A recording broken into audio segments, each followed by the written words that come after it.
brands may or may not be able to afford. So hear me out.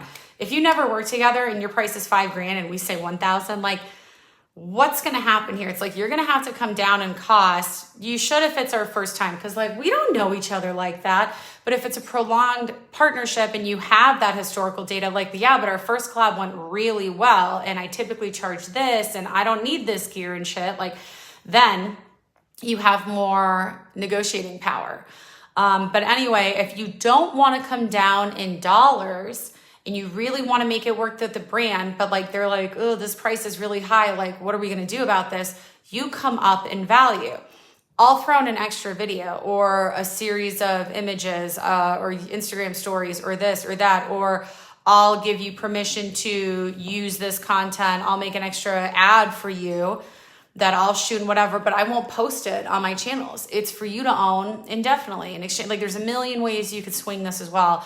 So I gave you some like prospecting tips, like stick with what you know, but then also look at brands that are competitors to the brands you like. Oh, Moog doesn't want to work with you, maybe Arturia does, you know, or Sweetwater doesn't want to work with you, maybe Tomon does, or Guitars. So these are just examples in my industry that come to mind, but it's a lot of different brands. And like, research brand name and then see who else is like bidding against it, see who else is popular, or type into Google or YouTube the category, like drum sets or skincare moisturizers or whatever, video camera equipment, I don't know, and start conducting research there and see if you can find any examples of them working with other creators, because that will only help you.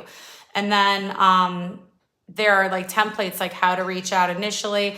Always link to your channels. Better if you link to your top performing content if you have some ideas. You don't want to give them too much, because then it's really intimidating. The same way a brand, hey, I have all these ideas, and you're like, well, I never said I wanted to work with you. But like, put your best foot forward. Make sure the name you use in the email is in fact the company name. Have your contact information there. Really communicate in the title like what you're trying to accomplish here. Introduce yourself. Yeah, link to your best performing content. Don't mention a fee or anything. And like, the fee stuff is so complicated. It really depends on the opportunity. It really does in every situation.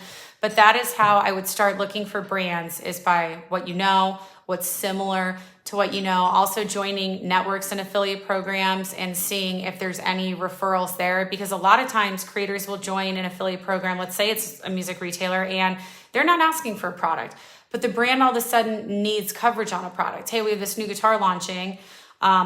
We don't really know, is anyone interested?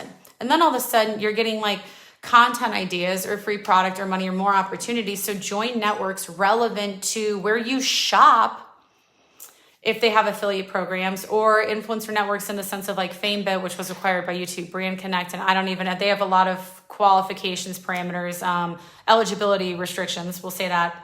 But then there's like Creator IQ is a really good for brands too, if you're trying to reach out to influencers through the network and it's like lifestyle, stuff like that. Try to join more networks or agencies and see if you have, like, start networking with other creators too and getting referrals from them. Hey, are there any brands you worked with that you like? Do you think they'd be interested in like an introduction to me? Could you help me out with that? Or like, what are you up to? What programs do you like? What are you doing to monetize?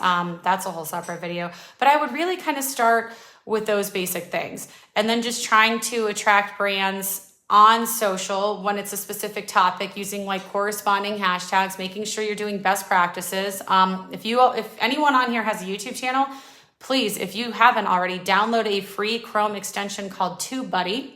There's a paid membership as well, but that'll tell you how to optimize your content so that the YouTube algorithms, there's multiples, will favor your shit, you know, like it'll tell you, oh, your SEO score is weak, or you didn't use an end screen to remind people to subscribe to your channel, or have the next video recommended specific to the viewer, and you didn't use video tags, so we can't index and catalog things nearly as well based on solely your title and description, even though we have scanning software to see the copy and the visuals to guess that this is about a hamburger and not a girl riding a mechanical bull. And I'm sorry, can you tell I have ADD? But like, these are the things.